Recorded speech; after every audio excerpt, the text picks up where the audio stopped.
kadang-kadang majikan Hong Kong, kalau kita nggak sengap, maka dia nggak akan tahu kalau kita itu punya kekuatan. Jadi dipikirnya dia ngamuk-ngamuk kita diem, besok dibalenin nih.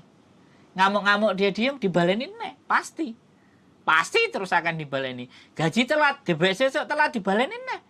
Wong saya aja pernah kerja di agensi ya, nggak aku sebut ya. Itu kalau gajiku nggak tak jaluk, nggak digaji-gaji mbak. Sebulan pun nggak akan digaji. Bisa dipahami nggak sampean? Itulah kelakuan orang Hong Kong. Giliran terima duit seneng, giliran ngetokno duit mikir. Itu nggak orang Hong Kong sih, semua manusia aku rasa begitu deh. Giliran. Jadi sekarang sampean nggak usah pusingkan itu semua. Sampean bener disalahno, sampean salah dibenerno, bener salah tetap salah, salah bener ya panggah salah. Sesekali jajal.